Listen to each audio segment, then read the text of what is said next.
All right, welcome again to Social Distillation, the submarine still of the internet, where we attempt to drop the beat and pour white lightning straight out of your brain. What are we talking about today, Samo? Well, we're going to continue kind of where we ended on our last social episode, which was discussing kind of piggybacking on the discussion between Dad Saves America and Peter Boghossian on the root cause of social dignity and I don't know, maybe you can even just say inter morality and interaction, uh, and Yeah, where the differences were, because I think we just got to the differences as we ended that episode.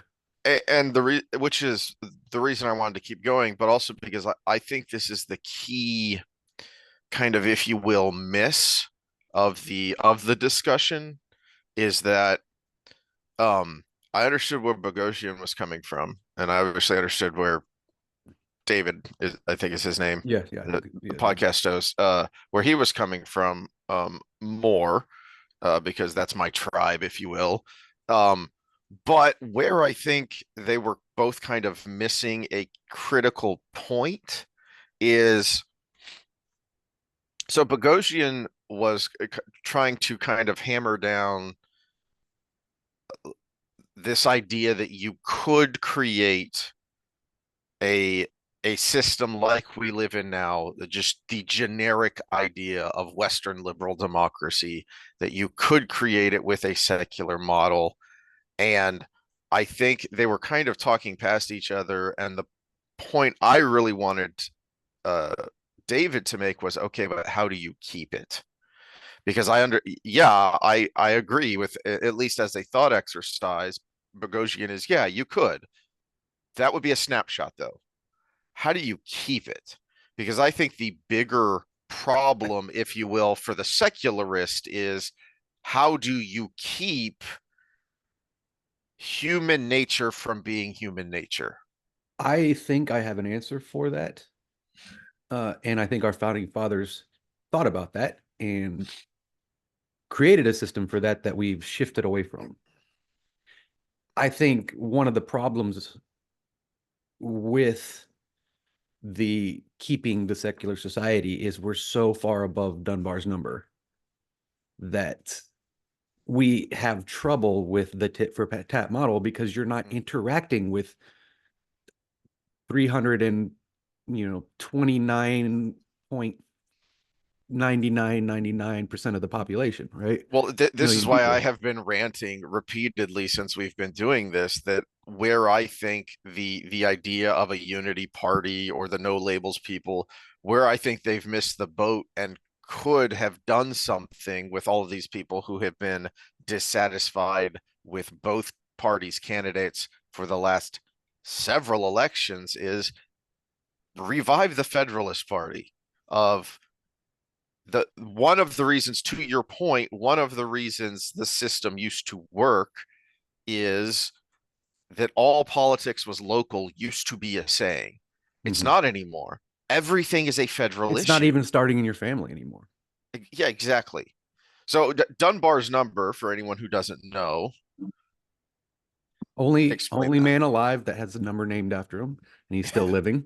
Uh, Robert Dunbar. He's a evolutionary psychologist and biologist, and he came up with what's called Dunbar's number, named after him. That the average tribe a long time ago was somewhere around 150 people. And that seemed to be the sweet spot where you can have as many people together as possible without all the weird problems of having too many people together. Mm-hmm. And it kind of revolved around that. That seemed to be the average. Now, again, it's an average. It's probably like 140 to 160, depending on the nature of the people in the tribe. But then he goes even further to say there's about 15 people you're pretty close with. And then there's about five that is like your family. They don't have to be family, but it is like Mm-hmm. what you would call family. So yeah, that's Dunbar's number, and the further you get from that, the more we prove him right. Exactly. And this is, you know, chicken or egg, which came first? Think did everything becoming a federal issue contribute to the downfall of culture and society, or was our society and culture crumbling, and that's what led everything to becoming a federal issue? But that is to your point. What this old man has been yelling at the clouds about is you cannot adjudicate so many of these things that we yell about on X. You're never going to solve them as a federal issue. You Mhm. just can't. Well, and I'd But I'd say what we kind of staved off a little bit in this last election is we were making it worse by becoming globalist. yes, I mean, so you're we're struggling with a federal system, and they were trying to, oh, the answer is more that's globalization. that's a good point. We're struggling with 330 million people. Now let's go ahead and make it 7.5 billion people. What could go wrong? Exactly. India And and Pakistan has something to say about that right now. who wrote the book Bowling Alone? Ooh, I don't Uh, know. I've I'm never heard brain of it. farting on that. Anyway, it was about this fall of um community that essentially, as much fun as we make of it, and it was kind of a Robert Putnam. yes, there you go. So, but basically, bowling leagues used to be a thing, and like every little town, is there were a number of there were several bowling alleys even in a smaller town because guys, men and women getting together on a Friday night to have a bowling league was a community event, was a neighborly activity that was done together. And then he uses that as kind of the case study, if you will, of what we talked about with Murray in his Coming Apart book about these communities just started to separate, even though they were still living in the same place, they weren't together anymore. Mhm. And so that has led to this. And that is the part of the um, moral debate here that is why it is so important, and why it's both a micro and a macro issue, and why it's so wonderful when you actually see it done honestly and earnestly, which Mhm. is why I enjoyed the entire 2 hours of this, even though our focus was mostly on the last half, because we wanted to talk about the philosophy versus theology, if you will. But you have two people here who both understand the problem and agree to the problem, and agree that even though we have differing ideas on how you address that problem, we're both trying to fix the problem, Mhm. which is what we have gotten away from in this political discourse. It's why it is so infuriating, this nonsense around first uh the other Murray, Douglas Murray, Douglas Murray, first him and then or could have Peterson. been Charles Murray. He causes enough Yeah, but I meant controversy recently. too. Douglas Murray on Rogan, and then now Peterson on Rogan saying a lot of the same things, just phrasing it in a different way. And it's, oh, you people are dead to me. And I I don't necessarily agree with it. There are some people on the right who think that Lindsay is and always has been a bad actor, and this woke right stuff is just his way of undermining the right. And no, I don't think so. I think that's more, as you kind of put it last time, that's just more his style and his personality Well, than not only anything. that, when you if you're going to use the word right and left, he was against in any extreme of the Exactly. two. He Exactly. never said anything. He never supported the extreme of the right. So, I Hmm. mean, it's not like he's changed character. He just saw the new thing happening. Well, not the new thing, but the thing bubbling up again. And much like the meme that we have used of the guy standing still and then the person on the left suddenly sprints a mile the other direction and Mhm. shouts, "Why have you become a right-wing extremist?" He's one of those guys. It's, no, I've always been here to the left of center. You guys have just lost your ever-loving minds. So this is also who he is ideologically. It's not like he he ever pretended I'm a conservative now. No, it was just, yeah, there are problems on the right and there are extremists on the right and there are things there I don't like, but the left is just foot down on the accelerator, Thelma and Louise style, headed for the cliff. Well, and I said this way back when I started formulating my thoughts on who I was going to vote for in 2020 and why I was going to vote for that person and why I think it's better than what's going on the other side. And I said I am fighting the left now because they're the problem right now Mm-hmm. because they're the ones with the power. And I said these are quoting myself. I am fully prepared to switch that fight to the right when they take power. And that's all he did. And that's all he did. And there's a lot of things. I think he goes a little overboard, but there are times where I'm like, yeah, you're right. He's right, dude. Vocal distance is actually doing a better job of it because he's writing a little bit like less snarky, long things with Mm-hmm. visuals and stuff. So he's doing a little bit better, but he's not as famous because he's not as easy to attack. You get famous when you're easy to attack. And Well, one thing, this actually just uh, a thought just popped into my head and wasn't exactly where I was going to go here, but this leads us back to the central point, I think, which is that um, part of the problem with the secularist argument, and this was a lot of what Boghossian and David got into in their back and forth that I thought was so useful, was what I would dub the problem of utilitarianism, which is that I think a lot of the frustration with the back and forth of, Lindsay as a specific example, but just those camps in general, is I'm not sure, even on the right, even on the Christian conservative, self-identifying Christian conservative right, that there are enough people who truly understand that we even should be a moral people, that even matters. And that's where like Boghossian and people like him who are making the point. Yeah, I'm making it from a secular point, but we still need a system of morality, and we need to decide what that is, and we need to teach it.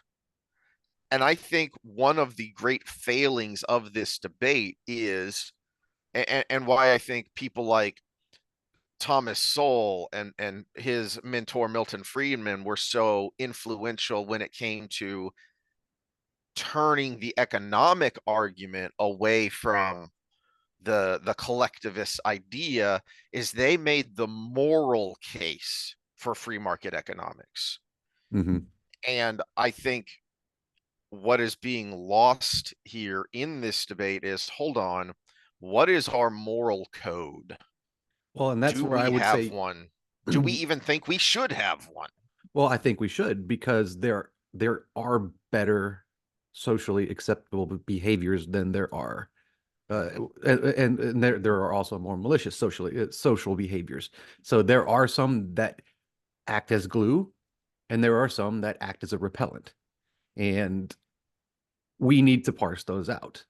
Now that's where secular and religiosity come into it because I think you can parse it out with reason and logic because there are things that are the best for everyone, and there are things that are best for me that don't harm anybody, and we can figure out what those behaviors are.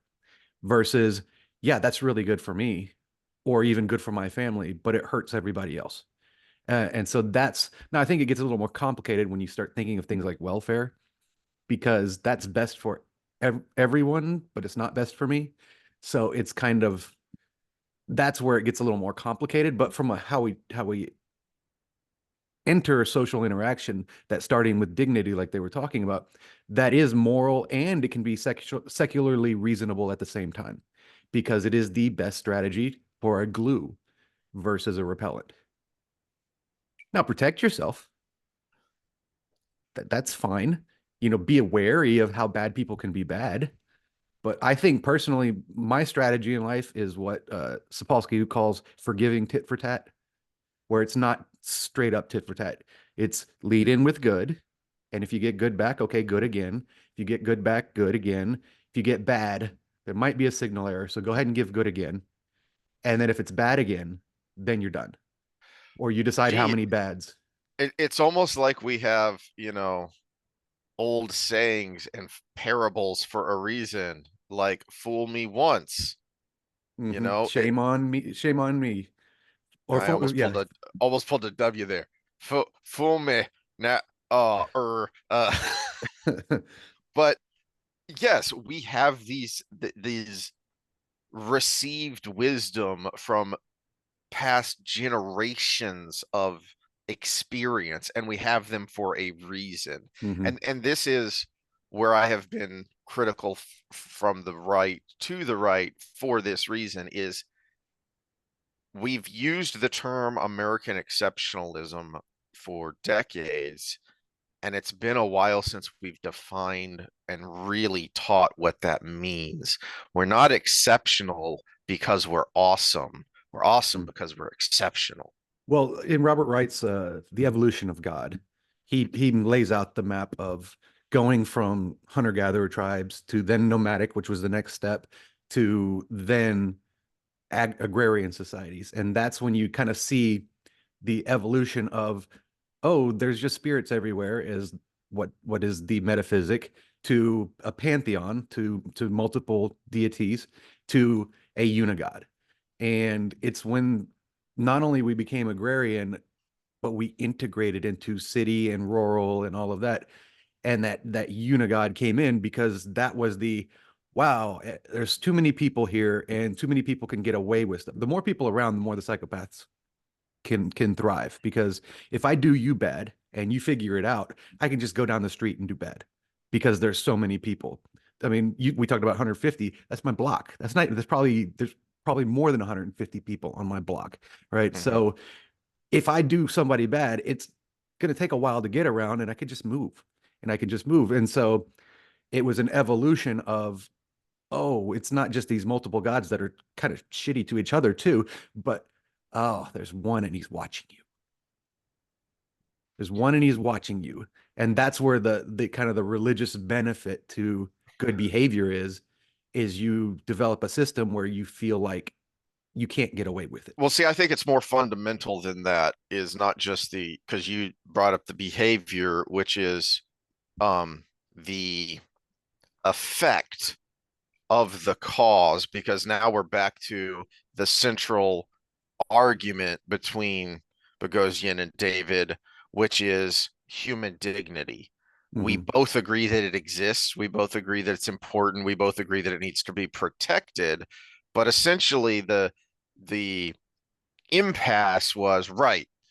But where does it come from? So I thought one of David's better points was you are starting with the assumption of human dignity.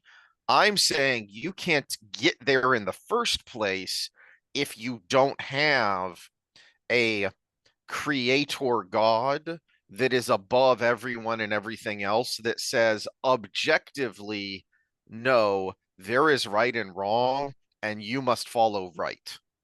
And that's where the evolutionary perspective comes in because right was what was best for me. And well, not only do we do we kind of like not do we very well in nature, even when we were, way back when and not air conditions and stuff, we kind of suck against lions and tigers and bears and, hunting wildebeest on our own with our bare hands, but we do it good together. Mm-hmm. So there's number one, we needed cooperation at some point. And number two is we're a sexually reproducing species. So there has to be some sort of positive interplay between male and female because it can't be just like orangutans and they go and the male does his thing and leaves and never sees them again because again we suck in nature. That baby's dead if I did that. Mm-hmm. If as human did that baby's dead. Mother's probably dead because there's a point in there where she can't even gather for herself before she gives birth, and then she's got this thing that whines and cries and attracts the bears. And so we had to have some sort of cooperative relationship to both mate and to just live. So that is where, from the biology standpoint, we think it comes from. Because if you don't have that cooperation, if you're treating people poorly, you're going to be the one ostracized. and you don't want to be ostracized. That was a death sentence at one point. And it's not like even chimpanzees, it's not just the biggest, strongest male that rules over everybody. It is the one that cooperates with the other males. Because otherwise, eight of them are going to gang up on him and rip his balls off. So that's exactly how it goes if they become too tyrannical. So where it can come from is actually just survival. But then that leads back to my contention that you cannot maintain a society that values human dignity if you don't have that um above everything creator, for lack of a better word, imposing on morality when it's not what you would want to do. So for instance, one of the things I was going to bring up, because I loved the way he phrases it, and then I remembered, oh shoot, I left the book with my dad to read, is Professor Nahum Sarna's Understanding Genesis. And I've referenced it before. It's a tough read.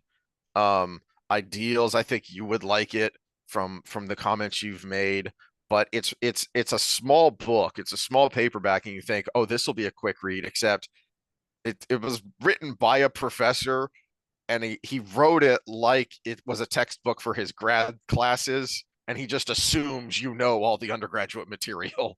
So it makes it hard to get through. It's one of those kinds of things, if you've ever had experience with something like that. But the very last section is really rather simple, because it's a very simple story, which is at the end of Genesis. um, Joseph, who is a slave but has become the head slave of a potter's house, and his wife puts the moves on him.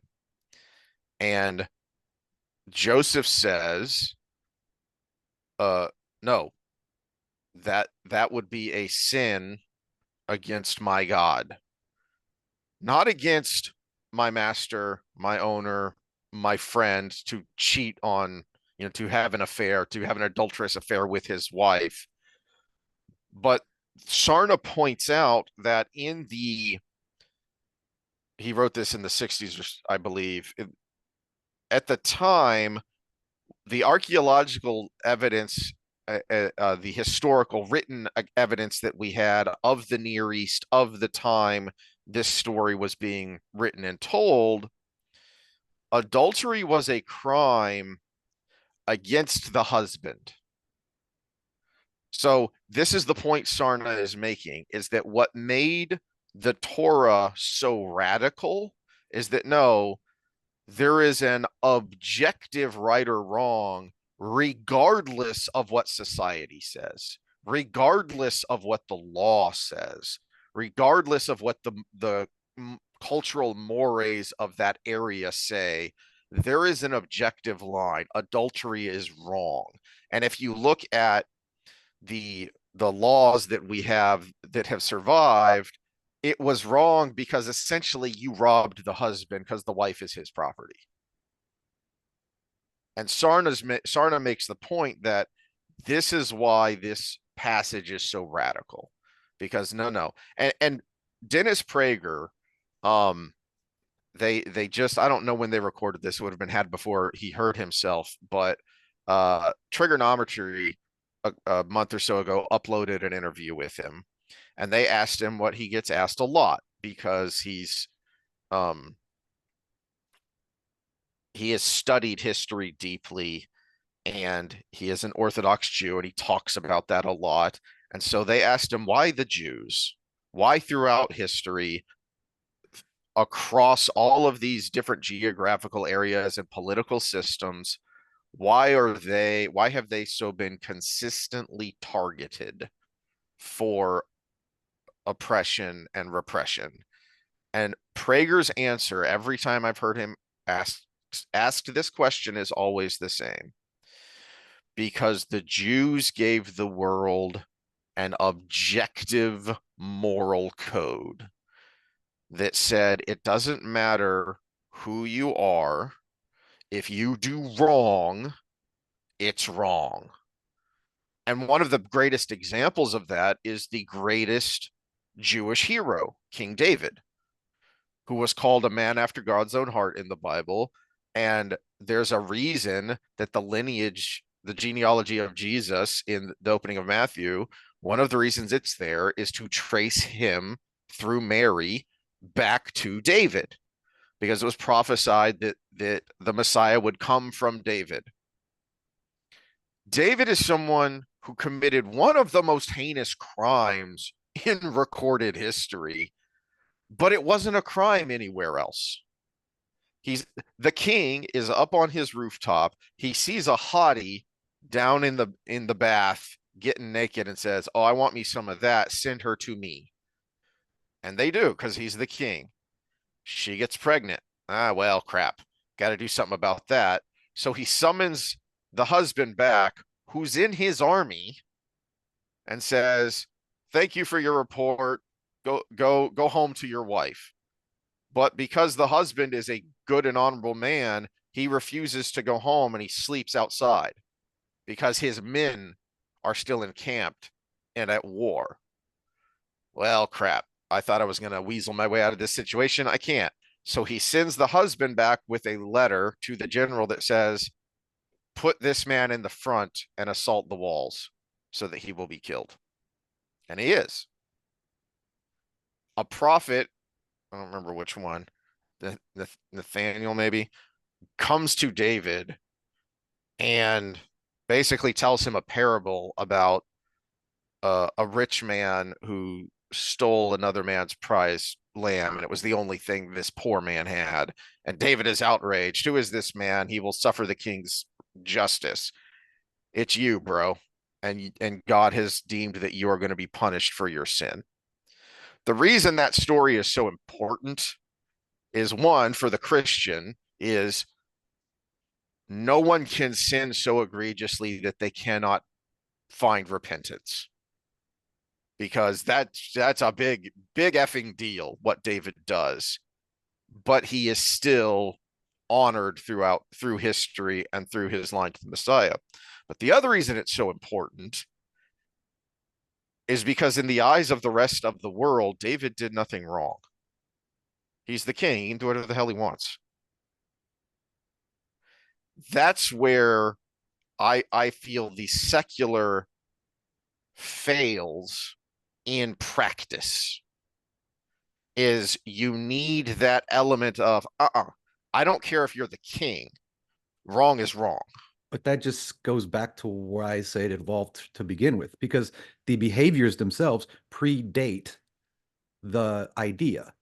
I mean, Jacob, you said Jacob, right? Stops the guy. Joseph. Joseph. Okay, so Joseph Yeah. stops the guy. He didn't. He may have used those words, but that behavior doesn't exist because she's his property. It exists because of parental certainty. She is with man, and other guy is trying to come in, and there's no parental certainty, so he could end up cucked. That goes way back Mm-hmm. to even our non-human primates.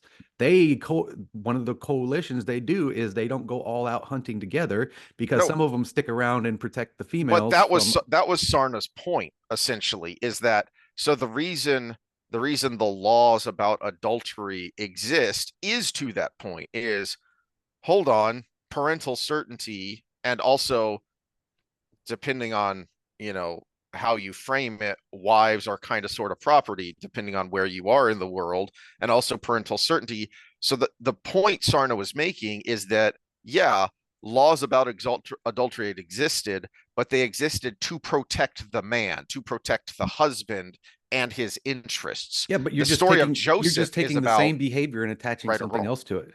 That's what you're saying. Where does it come from? The behavior comes You from know, parental certainty. The reason why they did it, okay, society got it wrong because they're property. Okay, another one came in and said, "Oh, God says so." That doesn't change that the behavior. The behavior predated that. It comes from the parental certainty. okay, It so doesn't come from God. you've helped me narrow down the point I'm trying to make there, because we're back to human dignity again. Okay, is the reason does matter because what the story of Joseph is saying is that me, you, the would-be adulterous wife, Potter, my master, whom I'm a slave, we all three, no matter how different our stations are, we all have human dignity and thus an obligation to moral conduct. And so the reason does matter because, back to my point where I started with Boghossian and his snapshot of a secular, moral, Western liberal democracy is, but then without that code of something greater than us, how do you maintain without it eventually becoming a utilitarian might makes right means justify the ends? the, that's my point, is that the reason does matter, and it matters significantly because it gets us back to where they were kind of going around in circles with each other, which is human dignity. Where does it come from? I mean, I, I'm not going to go through the whole thing again. It comes from that's the best survival strategy. That when it comes to the adultery, it's the best parental certainty strategy. When it comes to human interaction on a small scale, it's the only thing that works. Because if you're in your 150 people and you're the asshole to everybody, you're no longer in the 150 people. But now we live in something so big and add anonymity to it. Oh Look, yeah. look at the way people drive. We had Twitter before there was Twitter. Look at the way people drive because they're behind a vehicle that you can barely tell who they are. Social acceptability plays a huge role, and if you can belong no matter what, you're going to act more stupid. So like people take pride in how much of an asshole they are when they drive because they're like, I'm assertive and on the road. It's like, no, you're an asshole. Okay. And if we treated them like assholes for it and everybody just look at them at the table and be like, no, you're an asshole. That's why we don't like you. In fact, you're not going to hang out with us next time. People would drive better if that was the social norm, where if you drove like an asshole, everybody treated you bad and ostracized you, people would drive better. That's just Mm-hmm. a fact of life. The question is, how do you scale it?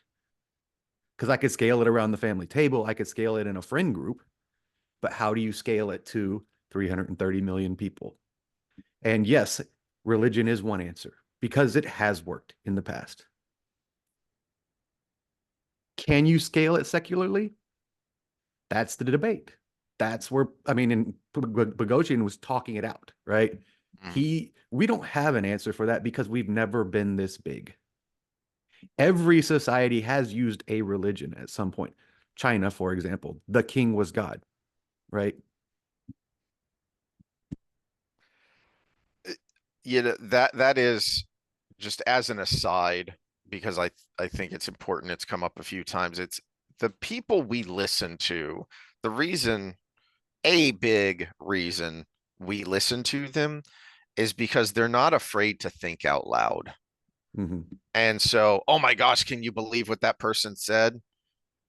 Yes, because they are uh, an intelligent individual who's trying to reason through difficult things.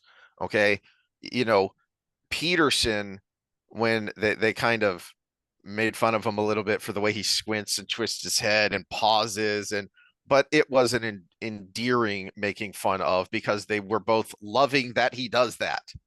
That is him unafraid to think live, which is dangerous because he's a public figure and you could make a mistake. It Except makes it's not a making it hard to mistake. listen to, but I love the Yes. guy Schmachtenberger, where he just looks at his microphone for like 30 seconds without saying a word, and then pops up and says something brilliant, and it's like, okay, Yes, but it's not making a mistake if you're having an honest exchange of ideas. And Peterson is frequently bringing up, titans of intellect of the past. He brings up Jung and Nietzsche and Dostoevsky and these people all the time, which just goes to show you how difficult the subject matter is. Because these are people who, for centuries, have been writing about these things. And it's not like, yeah, that's why I kept joking, we're going to solve the question of secular versus Well, theological and human dignity. And let me say it we're this way: not. we're not going to solve that right here, because if someone could come up with the answer to secular humanism and dignity at that scale, there would be no war. If someone could do it Yeah. in a Yeah. religious scale, there would be no war. If we all agreed on one thing that settled the whole argument, there would be no war because everybody would be under the same plan. Oh, But we don't even have yeah. that in our own neighborhoods. You got the Catholics over here, you have the Episcopalians over here, you have, all of this. Oh no, they're Oh, wrong. yeah. Come to ours. One of my favorite Sabaton songs is "A Lifetime of War," and it's about the 30 Years' War of Protestants versus Catholics. And I love it because I love the title. Because think about that, 30 years in the early 1600s. Yeah, that is a lifetime. Mm-hmm. That is a lifetime for a Especially if lot you of went to some of people, those wars. especially if you went to some of those wars. So you could be born into, somehow have to survive as a child in this what was in a lot of ways, you know, World War I beta version, and then end up having to fight in it and end up dying at the end before you ever realize there's going to be I mean, a whole entire lifetime because politics and religion got wrapped up into one big ugly snarl, and Well, it was nasty. let me put it this way: as highly intelligent, sentient beings, if we were able to snap our finger Thanos style, but not 50% of the population go, every psychopath in the world just blips out. Everybody would kind of get along for a little while. We would have that universal dignity where we're treating each other pretty good, because all of a sudden there's no bad actors to defend yourself from, right? But then we would start to concept creep and separate in different ways, and then eventually be at each other's throat again. It's almost like That people are people. yeah, it's yeah.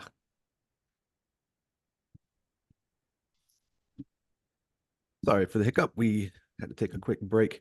I had to look it up, but because I couldn't remember exactly who it was. But Viktor Frankl was the quote I was thinking of with the human interaction when it comes to you could get rid of all the psychopaths, because he was the one that said Hmm. something to the extent of give man enough comfort, he will seek suffering. Did I did I send you the screenshots of the thing my wife sent me saying this is you, of the study where all you had to do was just sit in a room by yourself quietly for something like 20 or 30 minutes? Oh, I said it would be great. And yeah, yeah. And you could electrocute yourself. There was no, this wasn't like the, what, I don't remember what was the horrible study that was like you thought you were electrocuting someone in the The other Milgram room, or experiment. Yeah, the Milgram experiment. yeah. Yeah. And so there was no element of that. There was no, you have to electrocute yourself if you do that. No, it So was this was just, like the marshmallow test of boredom. this was like the yes, the marshmallow test of boredom. And so that in and of itself was funny, but then the males of the study were significantly more likely to actually do it.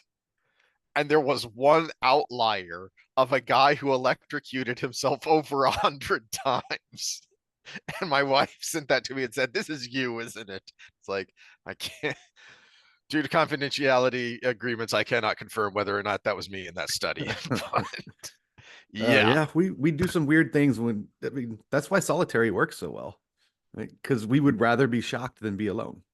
yeah, yeah. Just I alone mean, with my own thoughts. No, yeah, thank you. some people like me like kind of need some of that time, but it's still at some point I would. Well, this is why, back to Peterson and his frequent quotes of Nietzsche. This is why Nietzsche is so amazing, is because he did that, because he was so physically, you know, uh, ill, unwell.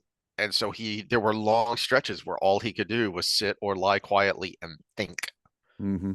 And Now I will say I might have ended up on the list because there would have been a part of me that said this can't be serious and just tried it to see if it actually did shock you. But yeah, yeah. So I assume that's a lot of what the one timers were on that scatter plot Yeah, is. it's like they can't be Oh, come serious. on. Yeah. Yeah. And yeah. Anyway, I lost my train of thought. Oh yeah, yeah. Okay. So I had an idea where I would answer my own question that I keep posing to Bogosian like he could somehow ever hear me and answer. But an idea did pop into my head of where you could have a secular society that is able to maintain the ideals of Western liberal democracy and be a secular society. And um, even though I'm the Christian conservative here, I did not go to my Bible whatsoever. I went to Robert Heinlein, one of my favorite books, Starship Troopers. And this is why I have a love-hate relationship with Helldivers, because it is obviously borrowing from the movie, and that movie is an atrocity to art and history. I hate it with a burning passion, and the fact that it has become a cult classic and kind of been revived in recent years. I don't want to live on this planet anymore. I am old Professor Farnsworth. I don't want to live on this planet anymore. Anyway, the reason the book is so great, but also so misunderstood, is because it is in the guise of a sci-fi adventure story. But there's actually not a lot of sci-fi action in it. It's mostly the philosophical musings of Heinlein. And this is what he did in his stories. This is why his stories, much like the kind of founding fathers of modern sci-fi, contemporaries of his like Asimov, this is why they were so highly regarded, and how they brought sci-fi into the mainstream, if you will. From these aren't just, the H.G. Wells adventure stories. These aren't just, exciting things for kids or younger minds. No, we can have deep philosophical conversations using the thought of, okay, but where do we end up 50, 100 years from now? And what would that look like? And so much of the book is Heinlein basically world building for what is this world? Why does it exist? And how does it exist? Okay. And early on, uh, I mean, I'm on page 24 here of this paperback copy. You get right into the what is this world, because you have uh, every high schooler on Earth has to take a class that has no grade, but you have to take it, and it's called History and Moral Philosophy. Which I love this concept of there's no grade here. It's not even a pass fail. It is just, but you have to take it because we're going to teach you some stuff. But we're doing this to make you better humans and better, members of society. So there's not really a grade we can give you here, Mhm. right? Um, Well, I mean, you can make it pass fail, and if you fail, probably you gotta wear an ankle monitor for a while. I don't know. yeah, exactly. Uh, whoops. Um, I marked the wrong thing. Uh, Well, while you're looking oh, for it, no, here we go. I got it. okay. Go ahead. I was gonna say I would. This is where I venture, and I don't know where Bogosian stands on this, but I venture from most of the secular humanist atheist morality movement is I wouldn't be opposed to a class like that in grade school or high school because you can teach religious thought in a secular way. I mean, I learned a lot of Arabic thought from an Eastern philosophy class I had, and it was secularly taught, right? Because obviously I don't believe it, and almost nobody in the class did. But we still went through the class, learned a lot about the culture and a lot about the way they do things. You can do it in a secular way, like you said, morals and values. You can teach this is what this religion says and why. This is how it works for humanity in general. You can do that. I mean, and I wouldn't be opposed to that. Where I would be opposed to is if there was basically Bible school in school, where it was actual like you're going to church teaching. All right. So this is an exchange in from Mr. Du Bois, the teacher of history and moral philosophy. Um, but on the last day, he seemed to be trying to find out what we had learned. One girl told him bluntly, "My mother says that violence never settles anything." So, Mr. Du Bois looked at her bleakly. "I'm sure the city fathers of Carthage would be glad to know that. Why doesn't your mother tell them so? Or why don't you?" They had tangled before. Since you couldn't flunk the course, it wasn't necessary to keep Mr. Du Bois buttered up. She said shrilly, "You're making fun of me. Everybody knows that Carthage was destroyed." "You seem to be unaware of it," he said grimly. "Since you do know it, wouldn't you say that violence had settled their destinies rather thoroughly? However, I was not making fun of you personally. I was heaping scorn on an inexcusably silly idea, a practice I shall always follow. Anyone who clings to the historically untrue and thoroughly immoral doctrine that violence never settles anything, I would advise to conjure up the ghosts of Napoleon Bonaparte and of the Duke of Wellington and let them debate it. The ghost of Hitler could referee, and the jury might well be the dodo, the great auk, and the passenger pigeon. Violence, naked force, has settled more issues in history than has any other factor, and the contrary opinion is wistful thinking at its worst. Breeds that forget this basic truth have always paid for it with their lives and freedoms." He sighed. "Another year, another class, and for me, another failure. One can lead a child to knowledge, but one cannot make him think." So, this is what I mean by um, secular, in that Heinlein is, at least in this book, and this is one of the confusing but also interesting things about Heinlein, is he is labeled as a this or that and when it comes to political philosophy, but you could cherry pick any number of his works and say, "Oh, he's a hippie. Oh, he's a fascist. Oh, he's often just exploring ideas, and he is writing from a perspective." So it's like saying, "Oh, Robert Jordan thinks this because he had Demandred think something in the prologue of Lord of Chaos." Mm-hmm. No, he's writing from the perspective of the bad guy. Okay, that's not necessarily what he thinks. It's what he thinks this guy thinks. Anyway, but the thing that makes it secular and in his terms scientific is that it is based on, as he put it in this passage, immutable truths. And it is an immutable truth if you look at not just recorded history, but prehistory. If you look at the archaeological evidence, we are a violent creature, and we have frequently resorted to violence to settle our problems. Well, it's the So, only way because if it was only good to not be violent, there would be only bad people mhm. because the good would die out. And as he puts it through this character, it is the final way. It is the most final way, because it is what Machiavelli talked about frequently, of if you are going to resort to violence, you must be brutal, Mm-hmm. because you do not want your opponent to be able to counterstrike you.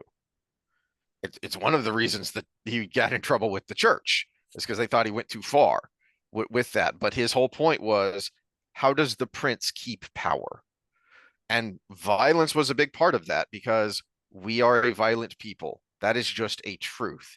Mm-hmm. And so then, with that as your foundation, okay, how do we keep those, to you know turn Lincoln's phrase on its head and look at the scarred side of the two faces coin there, the negative angels of our nature. Okay, Lincoln appealed to the better angels of our nature. Well, that means there's the devil sitting on the other shoulder there. how do we contain and control that The shadow then? self. Is exactly is so first you must recognize that, then you can ask, okay, what do we do about it? And that was the teacher's point here, and why he's saying another year, another failure, because it's not even that he's trying to get this girl to agree with his assessment of the world and political philosophy. She's free to disagree with his attitudes on the politics and the philosophy on it, but you had better recognize this underlying truth, Mm-hmm. because the idea that violence never solves anything is nonsense. Um, I just brain farted. Evan say it. So there, 15-ish years ago, 20 years ago, gosh, I'm old now. 20 years ago now, the book came out, Everything I Need to Know I Learned in Kindergarten. You remember that? It was a I've heard of bestseller. it, but I don't remember it specifically. Well, so a guy who actually was a comedian, and then 9/11 kind of made him serious and sober, because he is a New Yorker. And he wrote a counter book to that called Kindergarten of Good and Evil.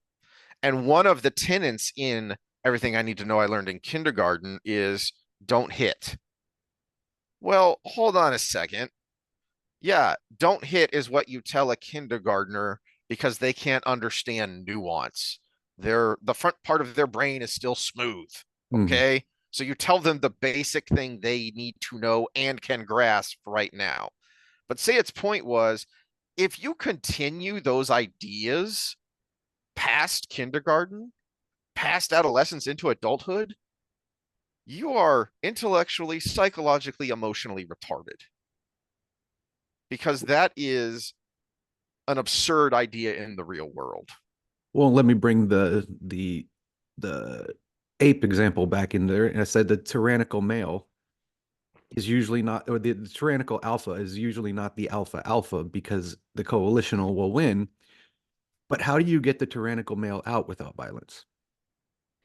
You don't just go, uh-huh, nobody likes you because you'll get dead, right? Mm-hmm. You need it. What happened over time was coalitions of other males would get together and remove that guy. And guess what? The tyranny went away. Same thing we did with Hitler. Same thing we did with, you know, You either do it directly or create enough threat that he backs down. but it So still has to be a threat that has yep, something behind it. there has to be a threat that has something That's why behind it. that's why X doesn't work because everybody just yells at each other and nobody you Exactly. can say whatever you want. All right. So the last half of this passage here is where um, Heinlein first lays out the principle that lets this society work.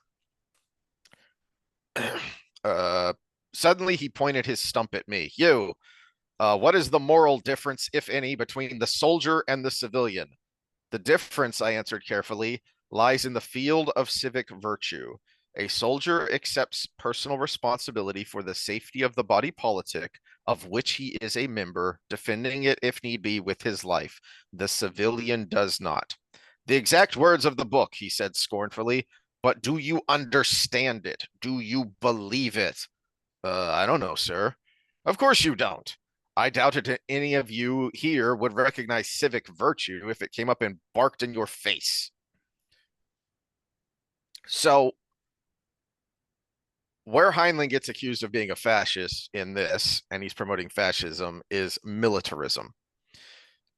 Except that he then later, in these passages, very shortly thereafter, um, goes into the of the meaning of what that actually is. Okay, so when he says soldier and civilian, another term he uses is citizen, and for this he's going back to the Greek and the Roman times, where not everyone under the rule of Rome was a Roman citizen, and it was a big effing deal if you were.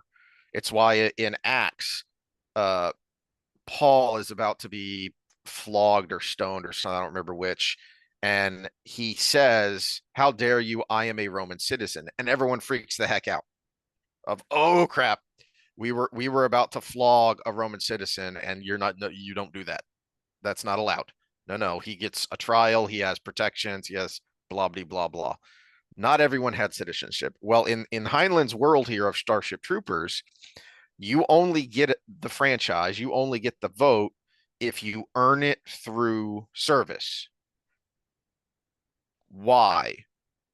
Because to flesh out the textbook answer there that Rico gives is you have demonstrated through action, not just words, that you are willing and able to put the collective ahead of your own wants and desires. And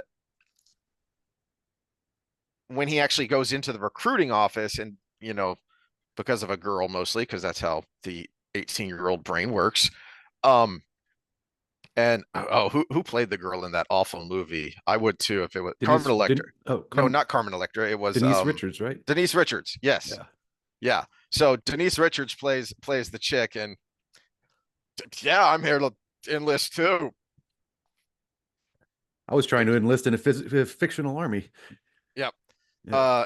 18-year-old brain, that's the way it works. Anyway, but as the recruiting officer says, if you want the franchise that bad, we will find a place for you. Even if you are so dumb that, you're the old Bugs Bunny cartoon where he's hitting artillery shells with Mm-hmm. a hammer to do his part during World War II, looking for duds. And it's, if you're that dumb and that's all you can do, there you go. There's your job. Okay. We will find something for you to do, because the point is you're going to do it, and you're going to do it for a term of service, which I think is like 4 years.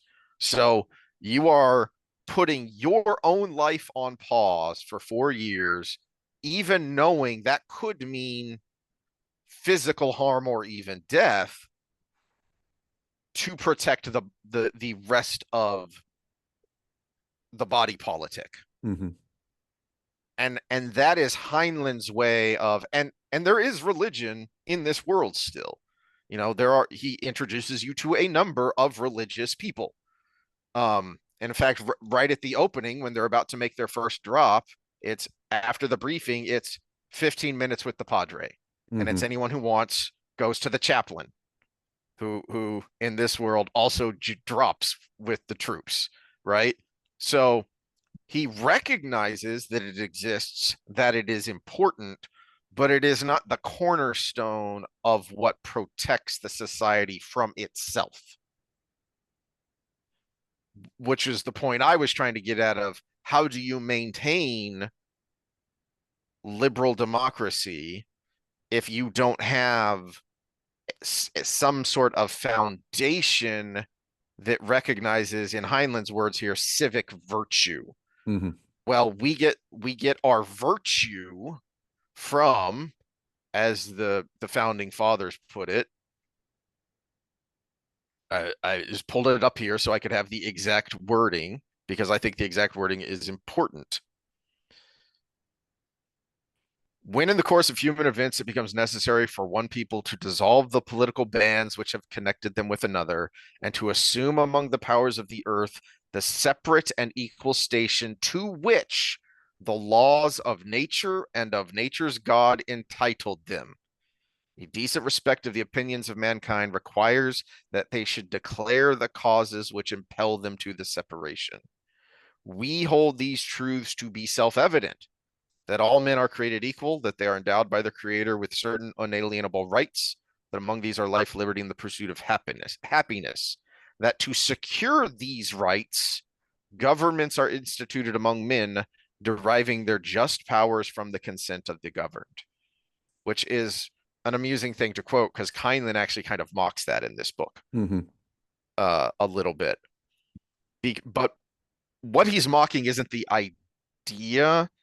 What he's kind of mocking is the application of the idea. going back to it's another one of these exchanges with uh the teacher, Mr. Du Bois, and the students, and someone brings this up. What about this stuff? And the retort, to paraphrase, is basically, let's throw you in the middle of the ocean and see how much the ocean cares about your right to life. Mm-hmm. Oh, okay. I had to go back to the because David had talked about the boat, so I had to go in my mind back to our last episode. Yeah, but Yeah, yeah, that was a good rebuttal by Bogosian when he was talking about the boat being created in one with the ocean, and he's like, "Well, if the ocean was the answer, you would be fine." mm-hmm. um anyway, the point is that I wanted to bring this out for, besides the fact that it's been a long time since I've read this book, and I love it because it's so thought provoking, is in a lot of ways what Heinlein is talking about here, way back in the 50s, um, is what Vivek was talking about on the campaign trail during the primary a lot. That I think a lot of people were nodding along, going, "That's a really good point." 1959 is when this was first published, and like a lot of futurists, you read this and go, "Wait, he was writing about this in 1959?" You know, the 50s are supposed to be the golden era. This is before the unrest of the 60s and the craziness of the 70s, and he predicts a lot of it. Anyway, Mm-hmm. um, but Vivek was talking about this idea that, perhaps in order to earn the right to vote, you should have to pass the same citizenship test that we make immigrants take. And there's a lot of quality to that idea, for the same reason that what Heinlein is talking about. Look, you need to create systems which will uphold and perpetuate whatever the foundational idea is to future generations. I just brain farted on it. Is it Maggie Haberman? Who is it who said every generation has to contend with barbarians at the gate? They're called children. Oh, I don't. I know the quote. I don't know the Yeah, person. Yeah. but yeah, that children are little barbarians that will destroy your culture if you do not civilize them. And that is what Heinlein is talking about here, is the girl that is used as the target of ridicule, for the purposes of the story here. He makes it clear later in the book, she has all of the rights of Western liberal democracy that she could want. She just can't vote, and she can't run for office because she's not a citizen. But she has all the rights. So she can say and think whatever she wants, you know, so long as the old adage of swinging your fist, hitting my nose, that kind of thing. All right. But then how do you protect that idea? Well, it's up to people like Rico, who say, I'm going to put my life on hold to protect your right to be dumb. Well, I've got a modern example of that, of actually two things we just talked about. The children running the show, Hmm. and sometimes violence might be necessary. This is what's going on in Washington right now. There's more to it than this, but we have two Trantifa people in the back, two police in between them, and two very old people walking away. So are you gonna kill yourself tonight and be a good fucking boy? It would be so beautiful to see your bodies hanging from the trees, swinging back and forth. Are you gonna be submissive and drop fuck? For those that can't hear, I did put sound on, but it is hard to Jeez. hear. They're yelling at these old people to kill themselves. Dead for me, babe? Imagine if a rifle shot you in the head. You'd be so beautiful dead. Let's go. So we've got the children running the show because notice the cops aren't doing anything. And that's Washington for you right now. The cops aren't going to do anything. They'll be there just in case something bad happens, but they're going to wait for something really bad to happen to do it. When go kill yourself is not free speech. That That's a threat. All because they were leaving a Riley Gaines event at the University of Washington. So if the cops were to do their job, do you not think violence would be needed? Putting somebody in cuffs forcefully, it's violent.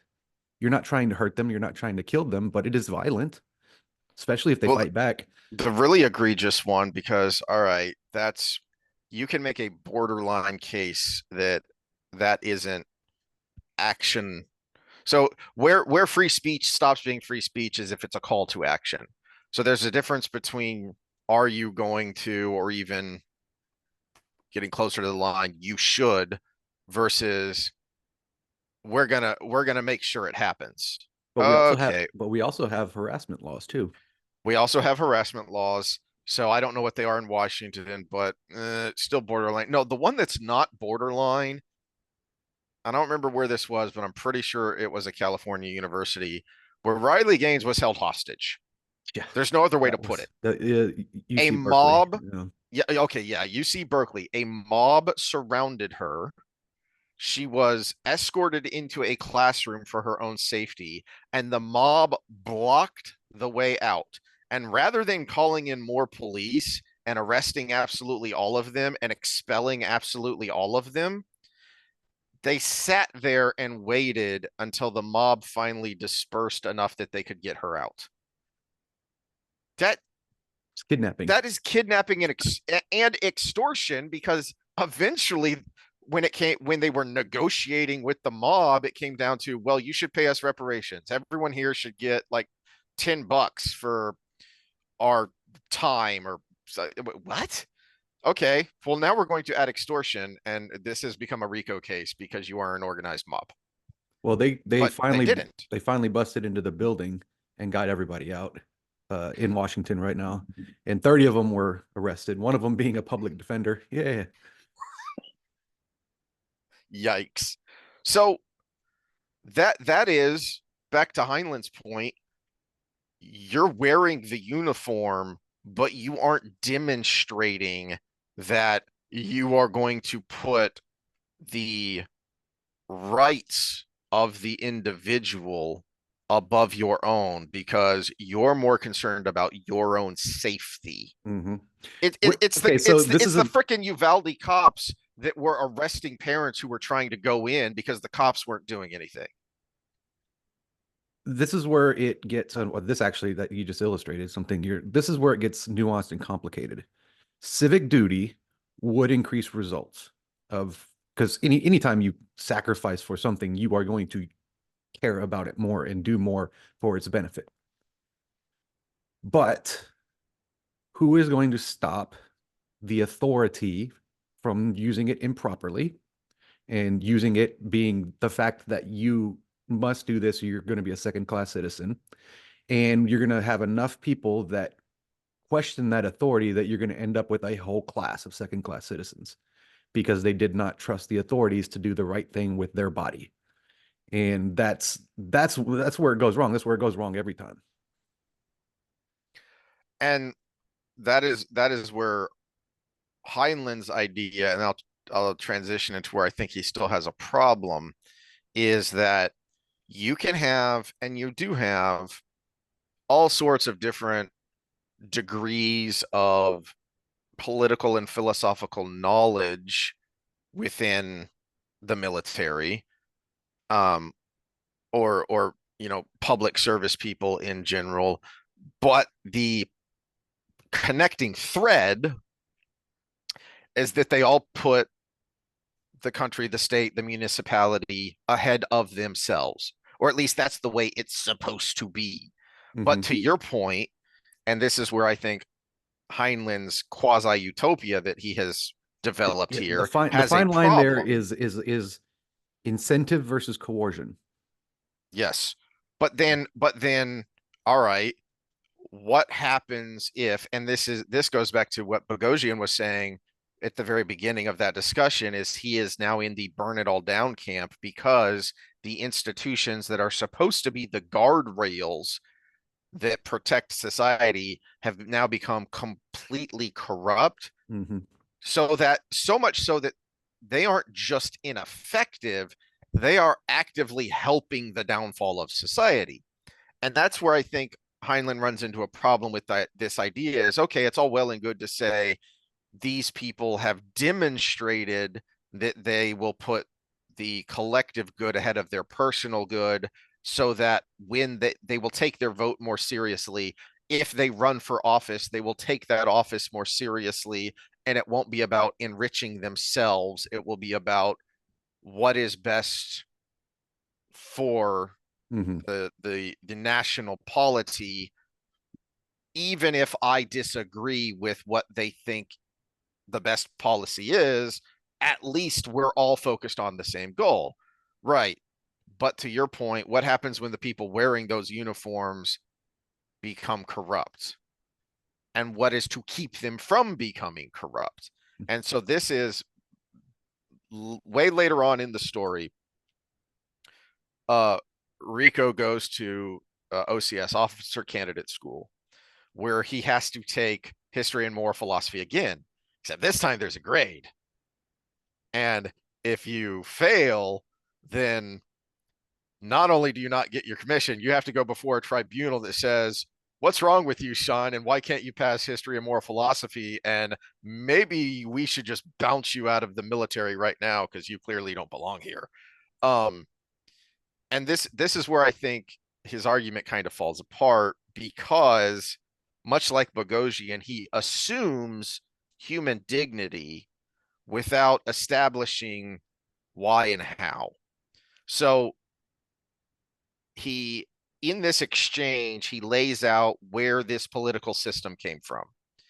And basically, what Heinlein does is he foresees a World War III that is the Anglosphere and America once again uniting with the Soviets, but this time against the Chinese and an alliance of theirs that happens in 1987.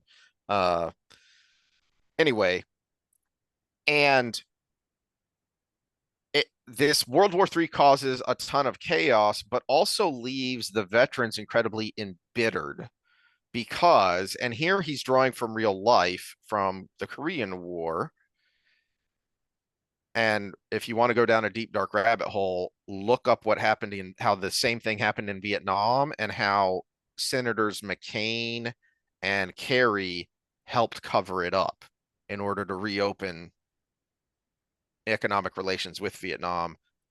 The POW issue. It wasn't addressed. It wasn't solved. And there was some unknown number of thousands of POWs that were left to languish after World War III.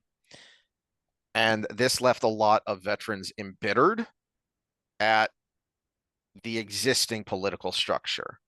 And so, as kind of a natural evolution, as society started to fall apart, veterans started to band together and essentially create what we talked about earlier, which is the community. They said, all right, we can't trust anyone else. We can't rely on the government. We're going to band together to protect our communities.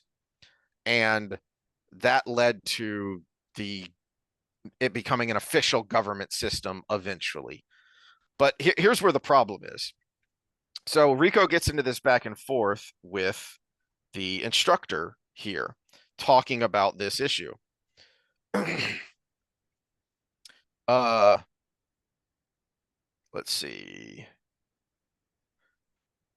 So, please be precise in your language. Was the number greater or less than 100,000? I don't know, sir. And nobody else knows. Was it greater than 1,000? Probably, sir. Almost certainly. Utterly certain, because more than that eventually escaped, found their way homes, were tallied by name. I see you did not read your lesson carefully. Mr. Rico, now I am the victim. Yes, sir. Are 1,000 unreleased prisoners sufficient reason to start or resume a war?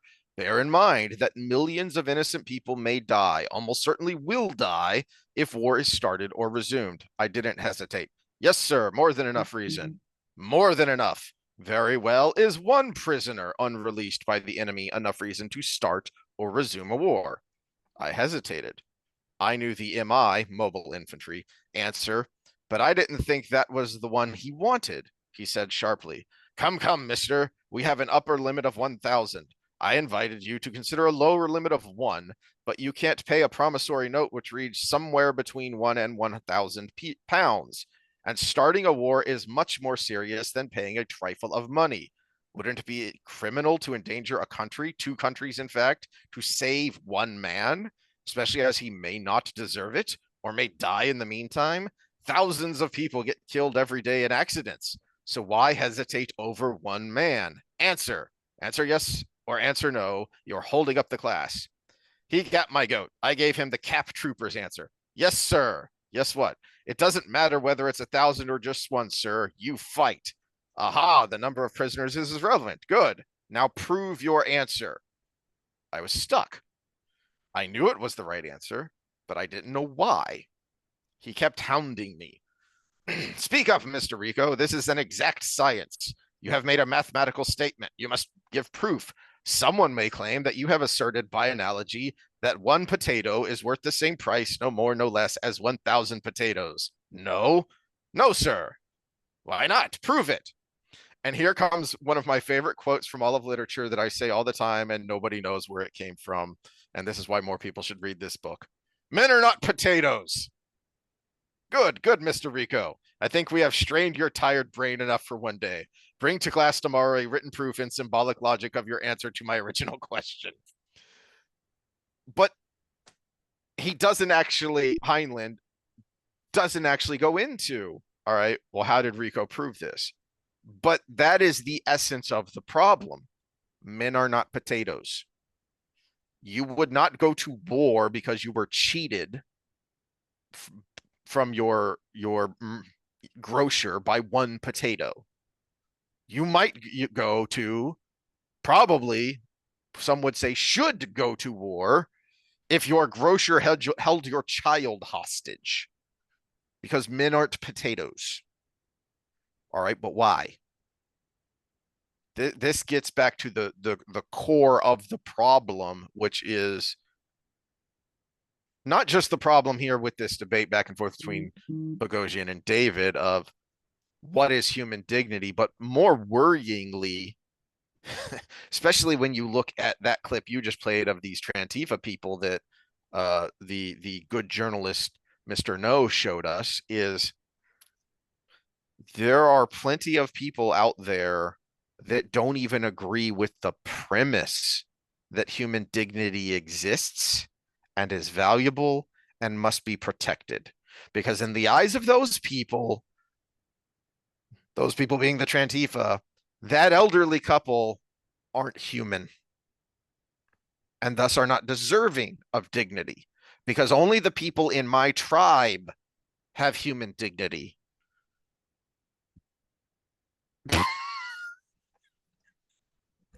For those just listening, he said you would not go to war over a potato, but it's a news story that from whatever Toledo, Fox Toledo, cheeseburger stabbing. Meanwhile, in America, yeah, I mean, well, okay, yeah, you wouldn't go to war over a potato, but a cheeseburger is a cheeseburger, man, especially a good one. Yeah, it was probably a piece of crap McDonald's burger. Probably. But this is so this is where I go to John Adams, one of our perhaps more underrated founding fathers, because he doesn't have the, he doesn't have the eloquence of Jefferson, and he doesn't have the, what would you say, the heroics of Washington. But he was a deep thinker and an important component in both the Declaration and the Constitution. And so this is from an article from Hillsdale College, which is an unabashed conservative institution, private college.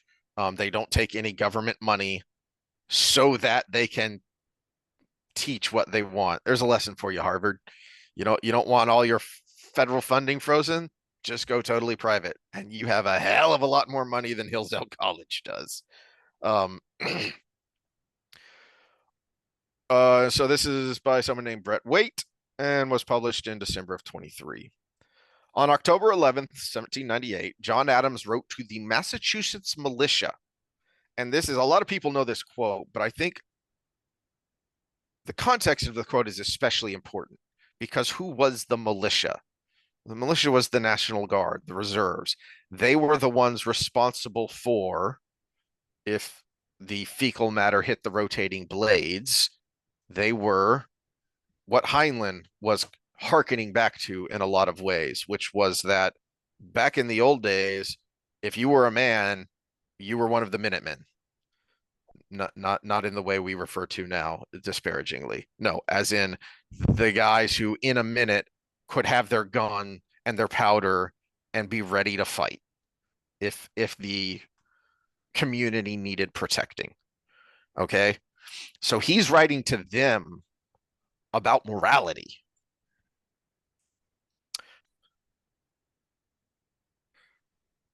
Because we have no government armed with power capable of contending with human passions unbridled by morality and religion, avarice, ambition, revenge, or gallantry would break the strongest cords of our Constitution as a whale goes through a net.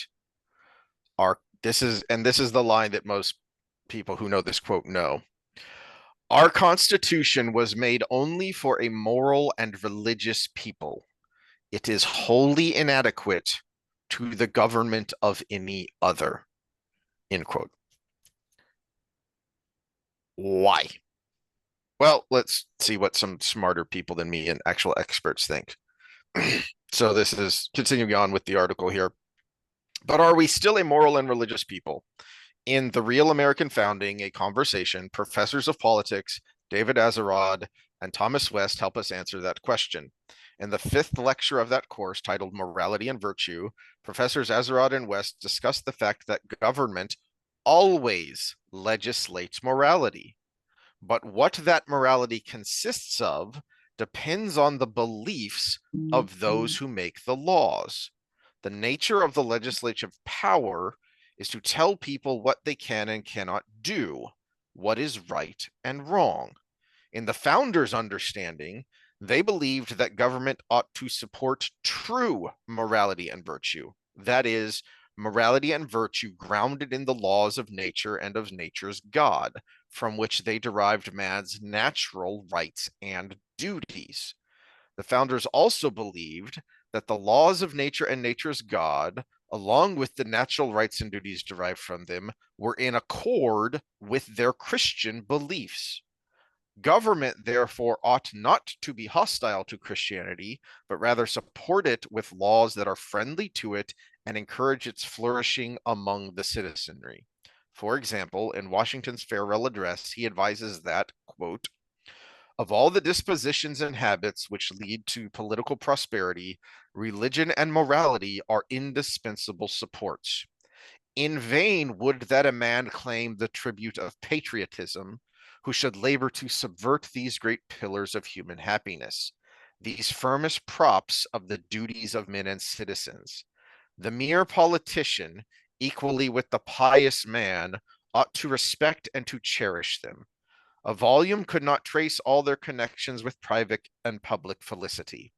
Let it simply be asked, where is the security for property, for reputation, for life, if the sense of religious obligation desert the oaths, which are the instruments of investigation in courts of justice? Let us without caution indulge the supposition that morality can be maintained without religion.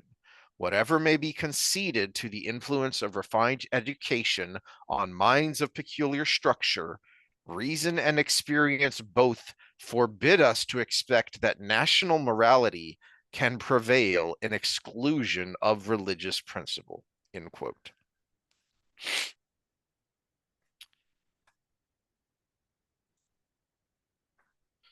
So the point, I recommend anyone go look up and read the full farewell address of Washington. It is fantastic.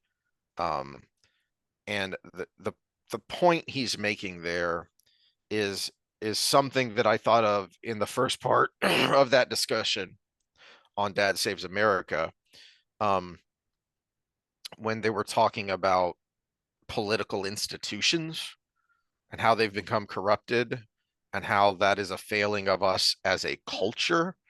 And it reminded me of something that Steve Day says all the time. And I think he came up with it. I don't think he's quoting anyone here. But I love it because it's so true, but also pretty damning in the way that, in the same way that years ago, people kept trying to pin down Jordan Peterson on, are you a Christian? Do you believe in God? And a couple of times he would answer, do you have any idea what you're asking me to say here? That this isn't something flippant. You should treat this idea with greater reverence than just saying it. You know, this isn't a cliche. Mhm. No, when you affirm that belief, you're saying something profound that should change you as a person. And I think this saying is the same, which is that we are not a nation of laws, and we never have been. We are a nation of political will, and we always will be. Laws are just words on a piece of paper. Without the political will, and more importantly, the ideological understanding of where those laws come from and why it's important, you won't be a real citizen. You'll sit back for decades coasting on cruise control and then all of a sudden go, wait a minute, our schools are doing what? Wait a minute, our judges are doing what? Wait a minute, our police forces are doing what? Well, yeah, because you are supposed to keep them in check, not the other way around. And in this nation that was founded on that principle that The pro- Adams was talking about and Washington was talking about, which is nature and nature's God. the problem is things have expanded so much that becomes more and more difficult. So even on the city level, we'll just go with this town the size of mine, which is about 40,000 people, which is pretty big. It's a pretty big suburb. But yes, it's my job to speak up and vote and take part in everything. But that doesn't help if everybody else is just coasting through, right? So it is something we have to start from the bottom and expand out, which part of that is being a good parent. So there's that. And so even the local things have expanded beyond the individual to such a degree that the individual's voice is just drowned out. Mhm.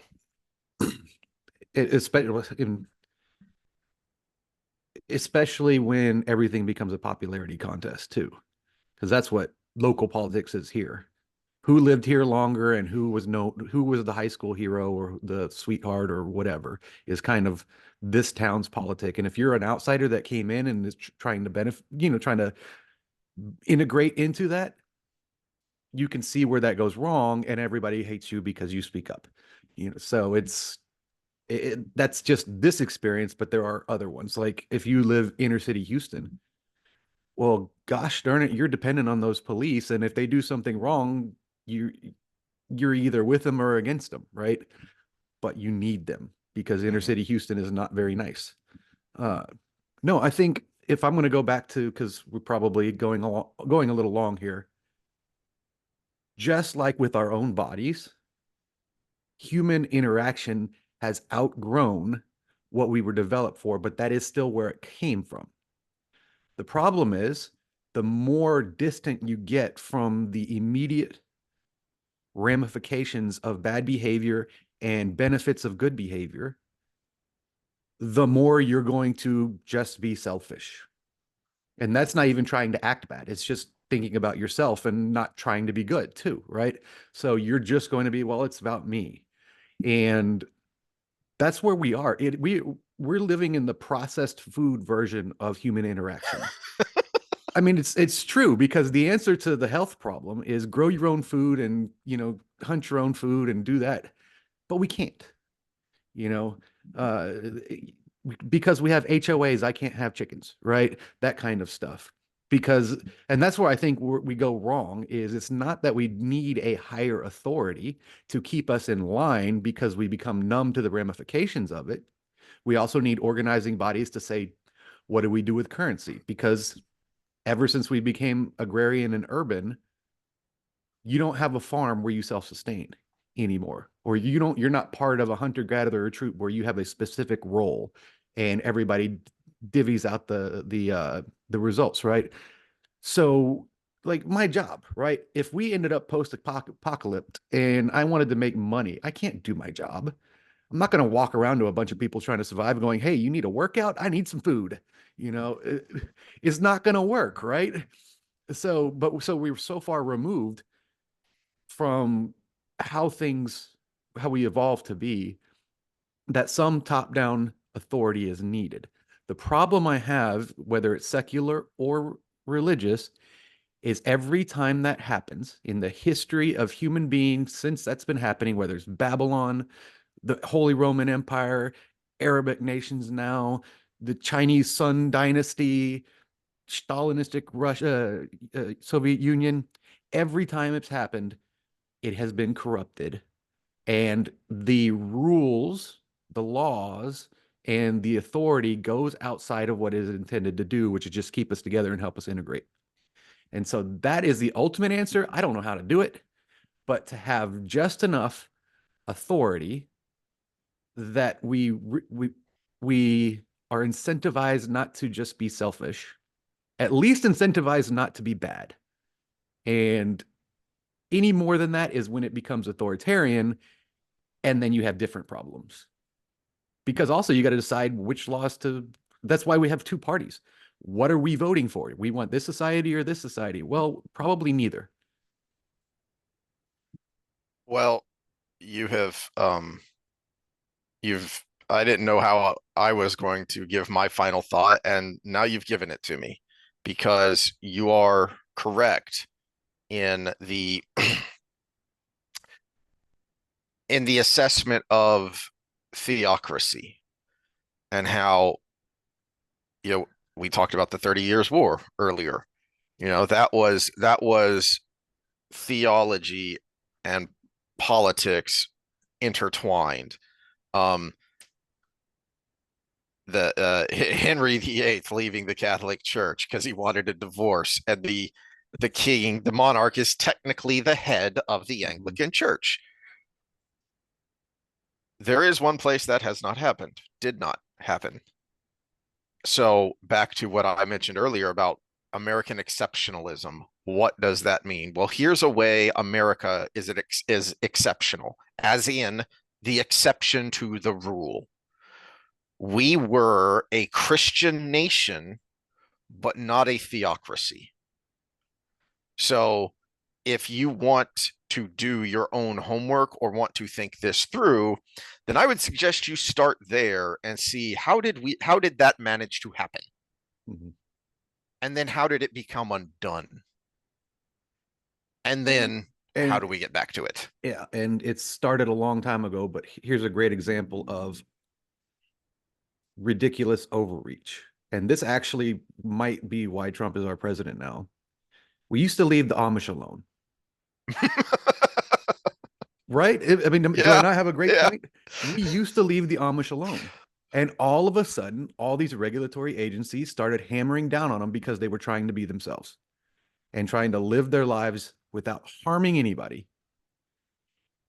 And we came in and did that as a country, as a federal, or whatever we call ourselves now. One nation, as one nation, we went in there and effed with the Amish, and they showed up in massive numbers to vote for the guy that was running against the guy that was doing it to them. And which was a complete aberration because they haven't done that vote historically. At all. Yeah. That's they live their lives in their communities, and y'all do you. We have more important things to do. Yep. And because they refused to pasteurize their milk, the government wouldn't leave them alone. And yeah, so that was a very mild example of the government overstepping its balance, but I Mhm. thought it was comical and pointing Mhm. that this is where even in the United States still is technically a representative democracy, right? We go too far as soon as we get authority. And that's why I hate to put it behind one thing. We need authority because we're too big to not have it, but we have to find the sweet spot.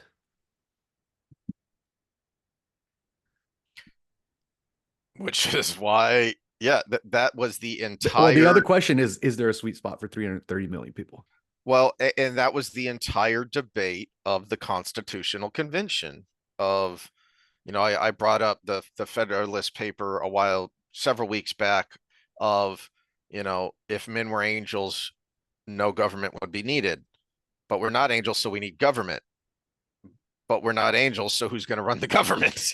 Right? It's the whole circular debate, which is why we used to teach that stuff and why we need to teach it again, because even if you don't agree with their conclusions, you had better understand the debate and the differing positions, Mhm. because it's still every bit as applicable today. A good place to end it. We screamed at the clouds enough for today.